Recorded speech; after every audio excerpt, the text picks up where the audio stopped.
You're Cora. I am, and you're Mr. Reed. I'll be honest with you. This was a mistake. Your house, mine. I see. You've been honest, and I thank you. Hello, my name's Cora. You must be near Froze. Winter's long. A body needs a little sweetness. Your girl is cold. See her home warm. That's all I'll say. Right. I'll be gone on the next coach.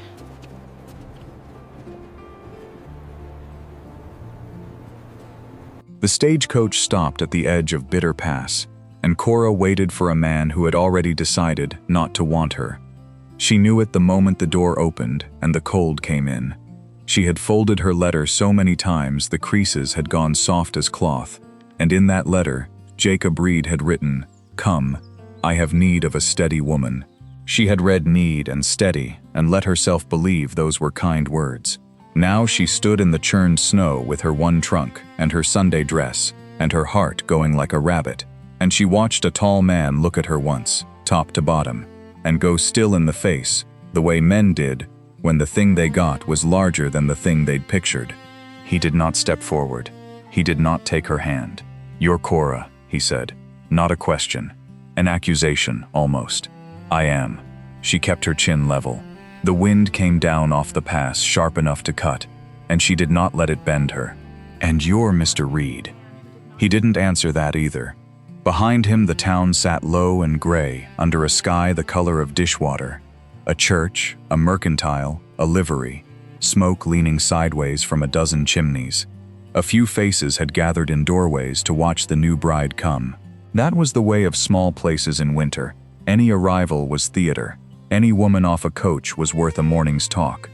Cora felt those eyes on her the way she had felt eyes her whole life, weighing, measuring, finding the sum too much.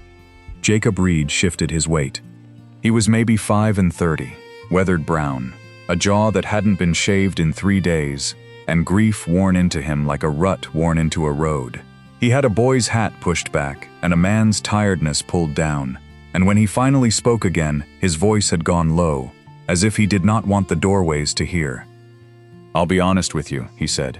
"Save us both the trouble of pretending." "I would prefer honesty," she said, though her stomach had turned to stone. "You're not what I—" He stopped, started over, gentler, and somehow worse for it. "This was a mistake, mine. I wrote that letter in a bad month, and I hadn't the sense God gives a fence post. I'll pay your passage back. You needn't stay the night in the cold. Mrs. Pruitt keeps rooms."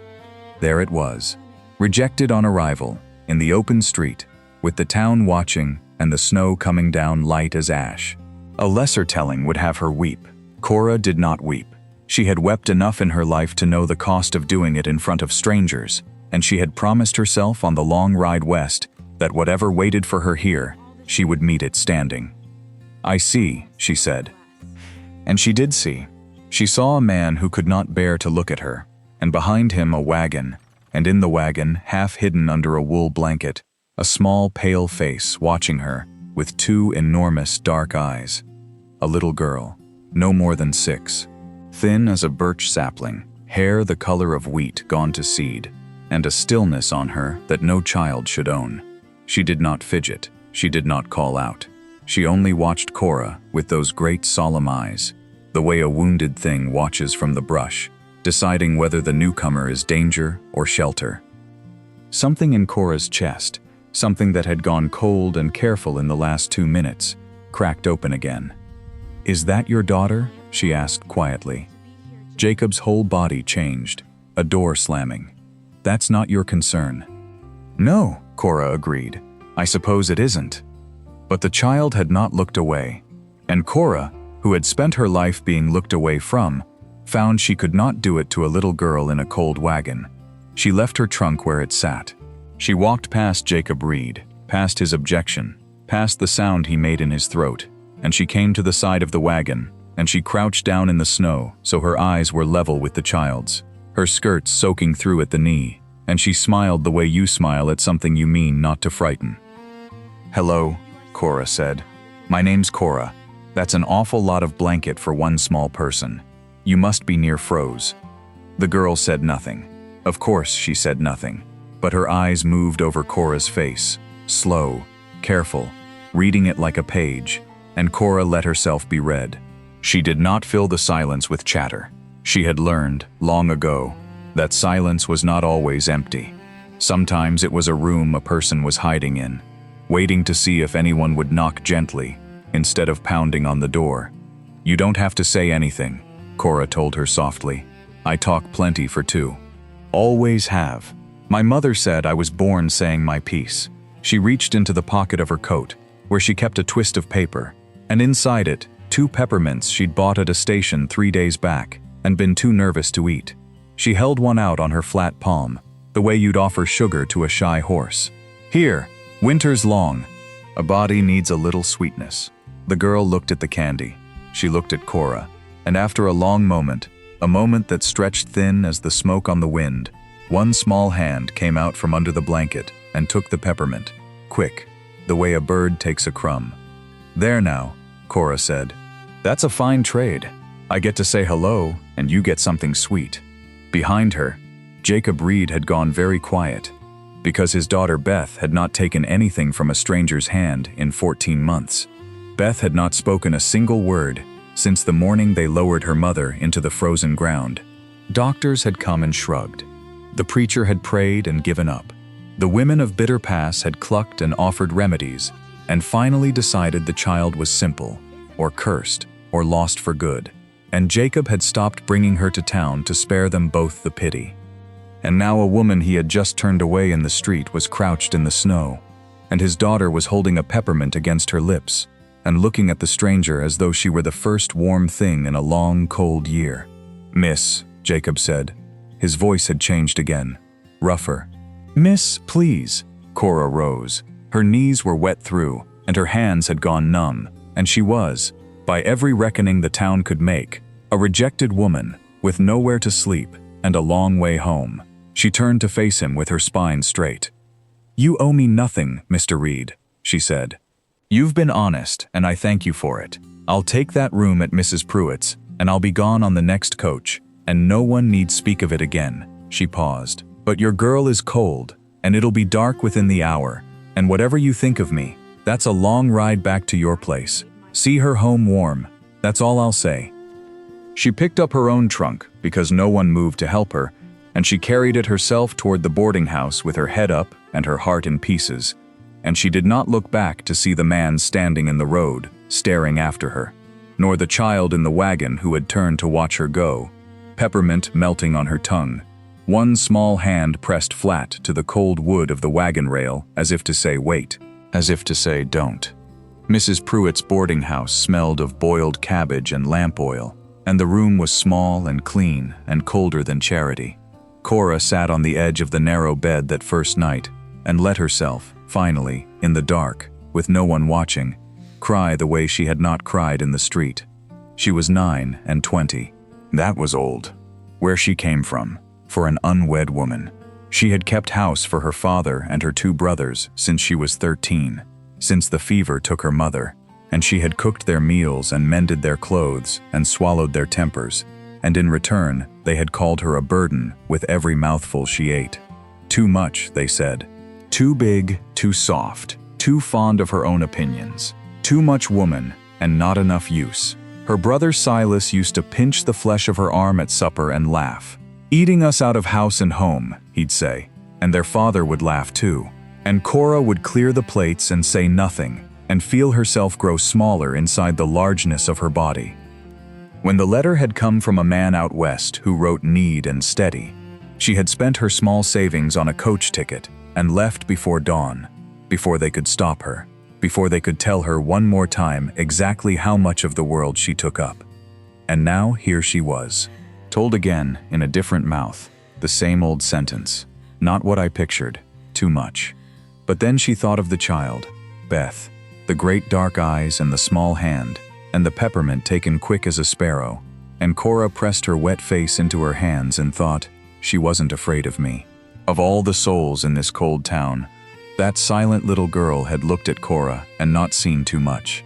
She had seen something she wanted to come closer to. That was something. On the worst night of a life full of worst nights, that was a small, warm coal to hold. Cora slept, and in the morning it was snowing hard, the pass closed, the coach not running, and no way east for a week at the least. She earned her keep. That was her way.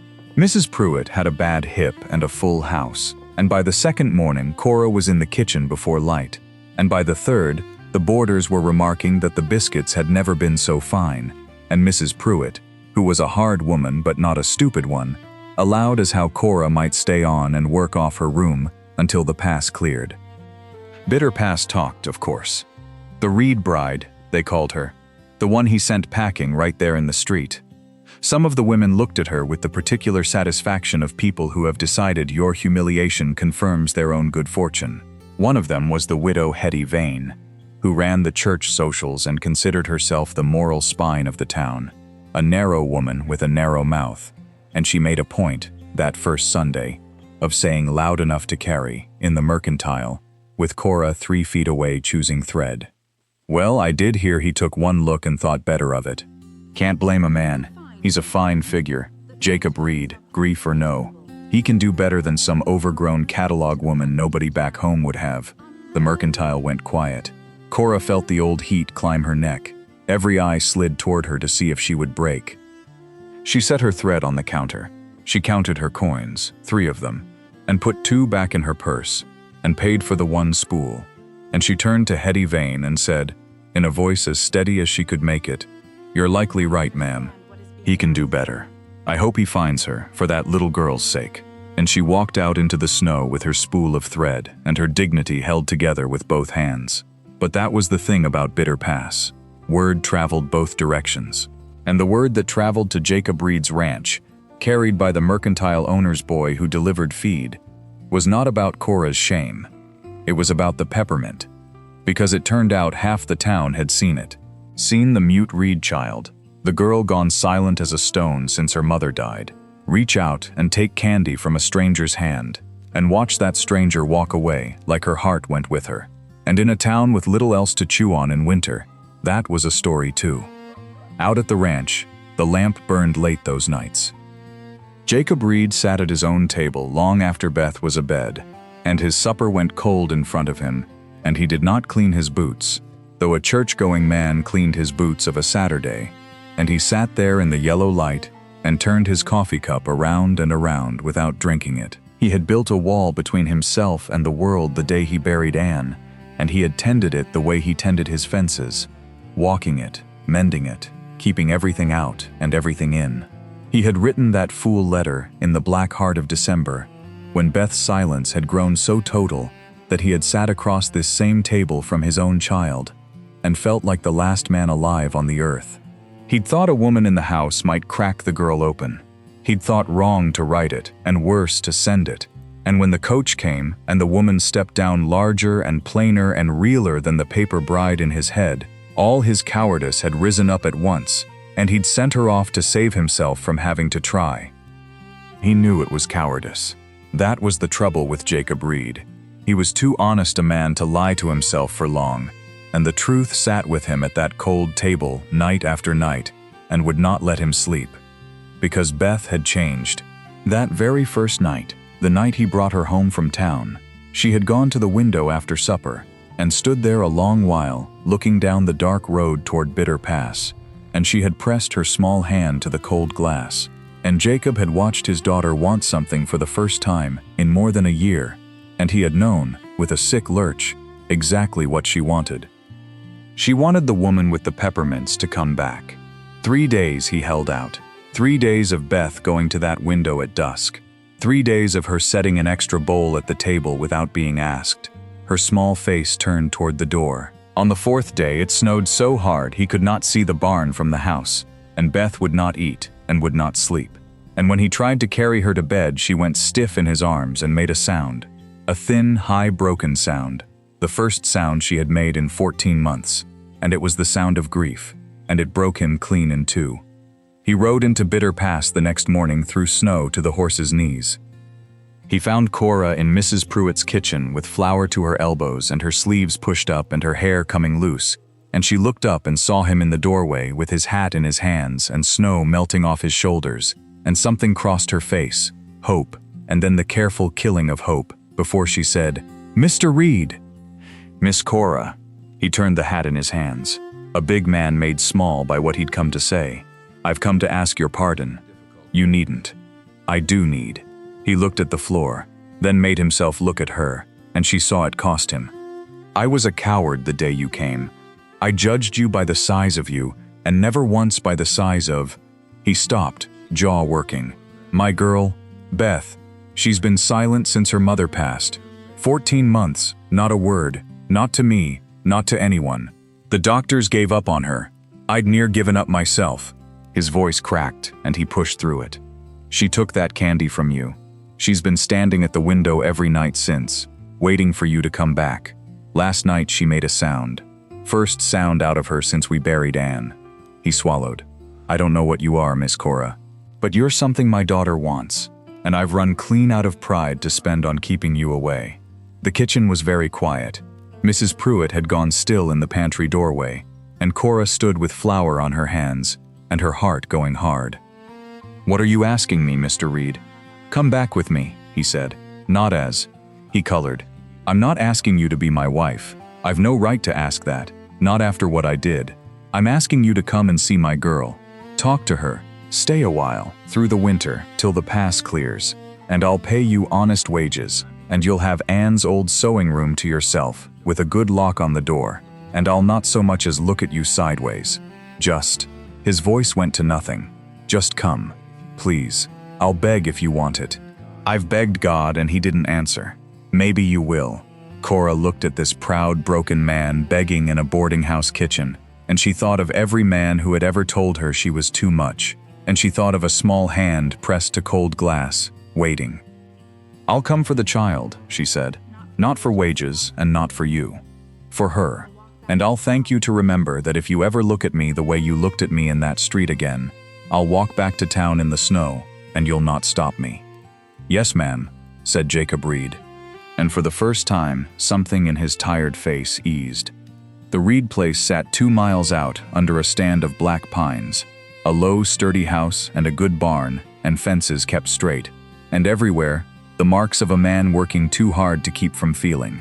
Inside it was clean and cold and joyless, a house where a woman had once made things soft and then gone, and no one had had the heart to soften them again. Beth was at the window. She turned when the door opened, and she saw Cora, and her whole small face broke open like a spring thaw, and she ran. She ran across the room and stopped short an arm's length away, suddenly shy, suddenly unsure, and Cora sank down to her knees on the cold floor, and opened her arms, and did not grab, only waited, and the child came into them slow, and then all at once, and pressed her face into Cora's neck, and shook. Cora held her. She did not say there. She did not say hush. She held the girl and rocked her gently and hummed, low, an old song her own mother had hummed before the fever. And over the small trembling shoulder she looked up and saw Jacob Reed standing in his own doorway with his hand over his mouth, and tears standing in his eyes. A man watching his child be held for the first time since the woman who used to hold her was put in the ground. "There now," Cora murmured into the wheat gold hair. "There now. I came back. I said I talk plenty for 2, didn't I? I'll do the talking till you're ready. However long that takes. I've got nowhere else to be." That was the beginning. She did not work miracles. That was not the way of it, and Cora knew better than to promise them. Beth did not speak the next day, nor the next week, but the silence in that house began to change its shape. Cora filled it, not with noise, never with noise, but with the small, steady sounds of a life being lived. She baked, and the smell of bread crept into the cold rooms and warmed them better than the stove. She sang low over the washing.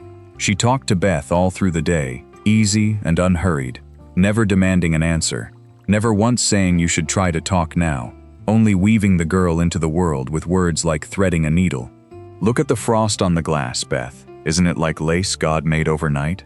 Hand me that spoon, there's a good girl. Your papa's coming in cold, let's have something hot for him. And Beth followed her. Everywhere. A small silent shadow in Cora's skirts. Learning to knead dough with her tiny hands. Learning to feed the hens. Learning to sit in Cora's lap by the fire of an evening while Cora told stories. And in the stories, Cora put children who had lost their mothers and found their way anyhow, and Beth would go still against her, listening with her whole body. Jacob watched it happen, and it frightened him. That was the truth of it, though he could not have said so. He came in from the cold each dusk and found his house changed.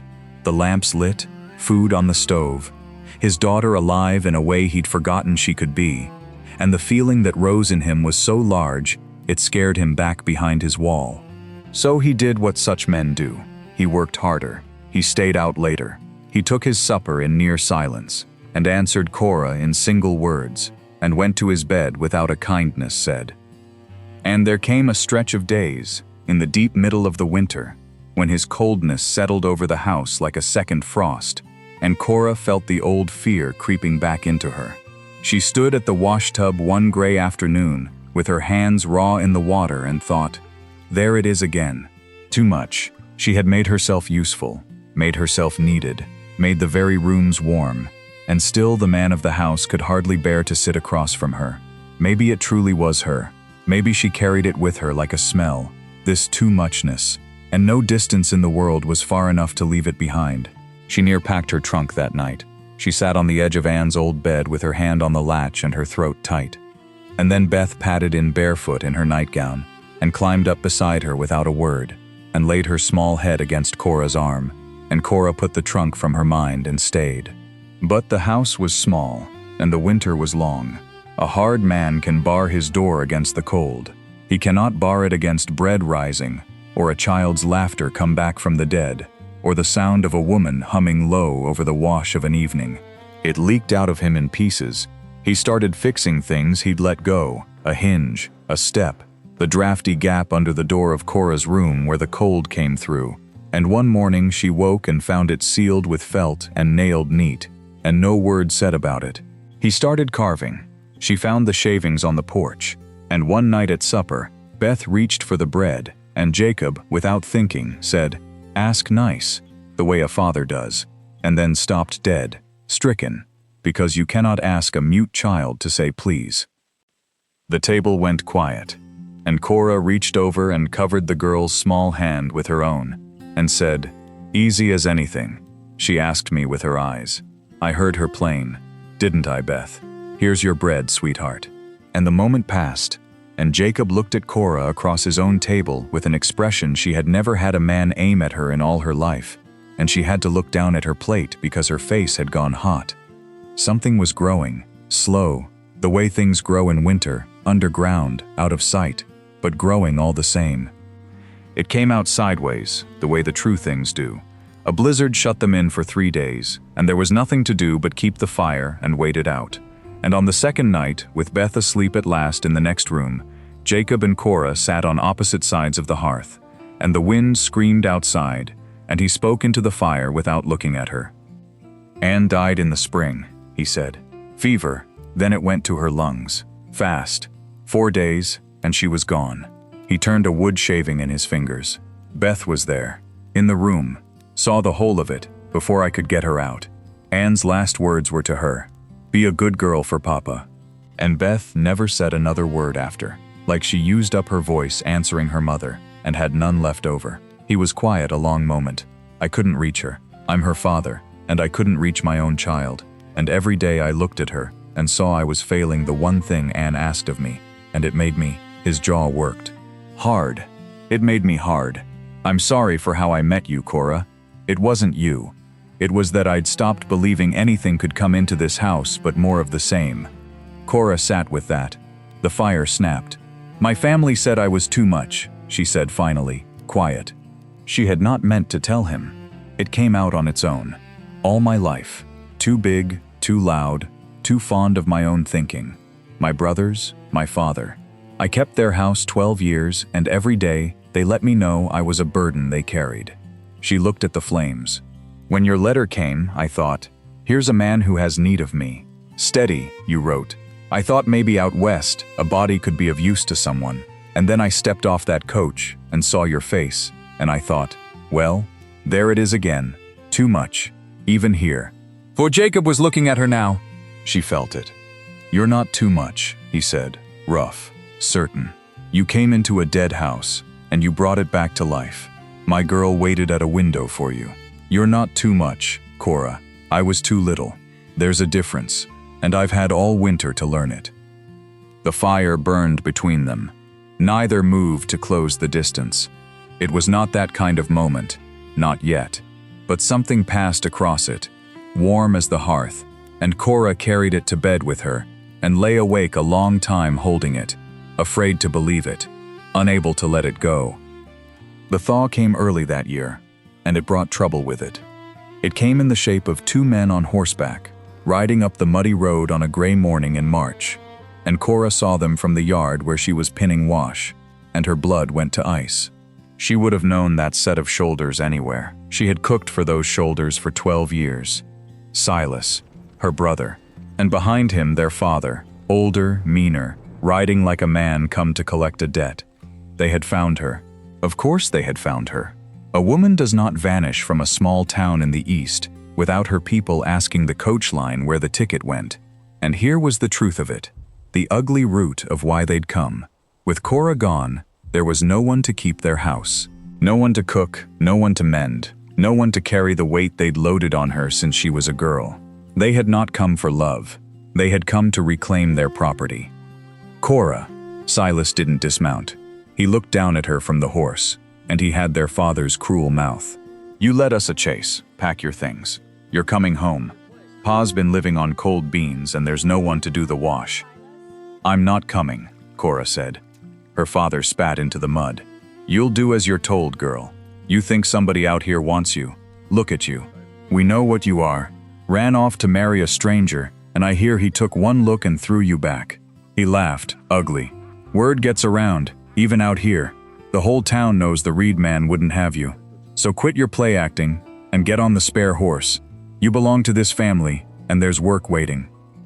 Cora stood in the mud with a wet shirt in her hands and felt herself shrinking, felt 12 years of it pressing her down, and for a moment, one terrible moment, she almost believed them. Because part of her had always believed them. That was the wound. That was the thing under everything. And then the door of the house opened behind her. Jacob Reed came out onto the porch, and Beth came with him. One small hand fisted in his trouser leg, and Jacob came down the steps slow and stood beside Cora, close, his shoulder near hers, and he looked up at the two men on their horses with a stillness that had iron in it. These men bothering you, Cora? They're my family, she said. Her voice shook, just slightly. They've come to take me home. That's so. Jacob did not raise his voice. He didn't have to. Seems to me she is home. Silas sneered. And who are you? I'm the man whose land you're standing on, Jacob said. And I'll tell you plain, since you came a long way to hear it. You called this woman a thing nobody wants. You're wrong, and you're wrong in front of a child, and I'll have you off my property before I lose my manners about it. You threw her back, Silas snapped. Whole town says so. The whole town's a fool then, and so was I. For about 4 days last December, Jacob's voice never rose, and that was what made it carry. I turned this woman away in the street like a coward, and it's the deepest shame of my life, and I've spent all winter trying to earn back 1 minute of it. She walked into my house when it was dead, and she brought it back to life. She gave my daughter her heart back when the doctors and the preacher and her own father had given up. You call her too much. He shook his head slow. There's not too much of her. There's exactly enough. There's just barely enough good in this hard world, and you two rode 100 miles to try and drag some of it back to a cold house to wash your shirts. Get gone. Silas moved his hand toward his hip, and that was when it happened. Beth let go of her father's leg. Beth walked forward, small and pale in the mud, and she put herself in front of Cora, this tiny, silent child putting her body between Cora and the men who'd come to take her, and she opened her mouth. And out of 14 months of frozen silence, out of the deep well of grief where her voice had been locked since her mother died, came one word. Cracked, rusty, furious, clear. No. The whole yard went still. The wind stopped. Everything stopped. Beth was crying now, and shaking, but she had found her voice, and she was not done with it. She reached back and grabbed a fistful of Cora's skirt, and she looked up at the men on the horses, and she said it again, louder, her whole small body ringing with it. No, she's mine. She stays. Cora made a sound and dropped to her knees in the mud and gathered the child against her, and Beth wound both arms around her neck and held on and would not let go, and Jacob Reed stood over the both of them like a wall, and Silas and their father sat their horses in the sudden ruin of everything they'd counted on. "That's my answer," Jacob said quietly, "and it's better than any I could give. Now ride." They rode. There was nothing else to do with two people who wanted her that badly, against two people who only wanted the use of her. Their father cursed and yanked his horse around, and Silas gave Cora one last flat look, but it slid off her now. It had no purchase, because a child was clinging to her neck saying, "She's mine, she stays," and no cruel word in the world could reach her through that. Cora knelt in the mud and held Beth and wept, and this time she did not hide it, and Jacob crouched down beside them both and put one careful hand on Cora's shaking shoulder, and for the first time she did not flinch from a man's touch. She leaned into it, and the three of them stayed there, in the cold, bright, thawing morning, until the riders were gone from sight. "You spoke," Cora whispered into Beth's hair, laughing and crying at once. "Oh, my brave girl, you spoke." "Don't go," Beth said, small and hoarse and real. "Don't go, don't go, don't go." "I won't," Cora said. "I promise you, I won't." Word of it went through Bitter Pass like fire through dry grass. Not the way word usually went. This time, the story that traveled was of the mute Reed child who found her voice to defend the woman the town had written off, and how she'd said, "She's mine," and how Jacob Reed had stood in the mud and named that woman exactly enough. Even hard little towns love a story like that, in the end. It gives them back some hope in themselves. But there was one soul in Bitter Pass. The story stuck in like a bone. Hetty Vane. She had said it loudest. That first Sunday in the Mercantile. Overgrown catalog woman nobody back home would have. She had led the whispering. She had felt the small, mean pleasure of it, and told herself it was righteousness. And now she had to sit in her pew each Sunday and watch Cora Reed come into that church with a little girl who talked again. A little girl who called her mama now, holding her hand and glowing with it. And Hetty Vane found that the small, mean pleasure had curdled into something she could not swallow. It came to a head at the Easter social, the first warm gathering of the spring, the whole town packed into the church hall over ham and pie. Cora was there, and Beth, and Jacob, and there was a lightness on the three of them that drew every eye. And Cora felt those eyes, and braced for the old weighing, the old measuring. And Hetty Vane stood up. She stood up in the middle of the crowded hall, and she was pale, and her hands were twisting her shawl, and the room went quiet the way rooms do, expecting cruelty, because that was what Hetty Vane was known for. "I've something to say," Hetty said. Her voice was not steady, and I'd best say it in front of everyone. Since it was in front of everyone, I did the wrong thing. She looked at Cora, and her narrow face was working. When this woman came to Bitter Pass, I stood in the Mercantile, and I called her names. I said she was overgrown. I said nobody would have her. I said it loud, so it would carry, because her voice broke. Because I am a widow with a cold house, and I was jealous, plain jealous, of a stranger who might find some happiness, and it made me small and cruel, and I have had to sit and watch what that woman did. I watched her give a dead child back her voice. I watched that baby stand in the mud and choose her, and I have prayed on it, and I cannot take communion with a clean heart until I say, before God and this whole town. She turned fully to Cora, and tears ran down her narrow face. "I was wrong. You are not too much, Mrs. Reed. I have never in my life seen a woman who was more exactly what was needed. I'm sorry. I'm so sorry. I hope you can find it to forgive an old jealous woman her cruelty." The hall was silent. Beth's small hand tightened in Cora's, and Cora, who had been called too much her whole life, who had been shamed in that very town by that very woman, crossed the floor of the church hall and took Hetty Vane's twisting hands in both of her own and held them. "There's nothing to forgive that isn't already forgiven," Cora said gently. "You had a cold house. I know something of cold houses. Come to ours, Hetty. It's warm now. There's always room." And the old woman broke down and wept, and Cora held her the way she held everyone who came to her broken. And the town watched, and something in Bitter Pass mended a little that day too. They were married in May, when the pass was green, and the whole valley smelled of thaw and new grass. It was not a grand wedding.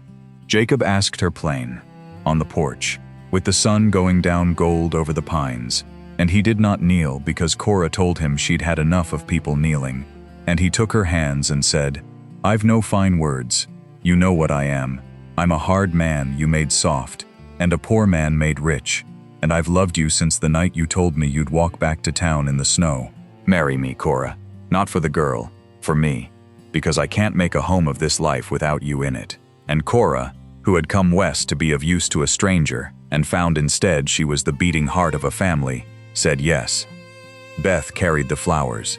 Beth, who talked a blue streak now, who had 2 years of silence to make up for, and was making up for every minute of it, walked down the little aisle in the churchyard, scattering wild crocuses, and telling everyone she passed, "That's my mama, that one, the pretty one." And Cora heard it, and had to stop and press her bouquet to her mouth, to keep from weeping down the whole ceremony. Hetty Vane baked the cake, and that night, when the guests had gone, and Beth was asleep at last with 2 crocuses still wound in her fist, Jacob and Cora stood together on the porch of the house that was warm now, all the way through, and looked out at the dark shapes of the pines and the great cold stars over the pass. "I used to think God made a mistake with me," Cora said softly, "making me the size I am, the way I am, too much for the world to want. I believed it near 30 years. She leaned into the warm bulk of her husband, and his arm came around her, sure and unashamed. And then I came to the coldest town in the world, in the dead of winter, to a man who sent me away, and a child who'd never speak. And it turned out I wasn't too much at all." Her voice went to a whisper. "I was exactly enough. Just exactly enough to fill this house, and warm it, and stay." Jacob pressed his lips to her hair. "Exactly enough," he said. "And I mean to spend the rest of my life making sure you never doubt it again."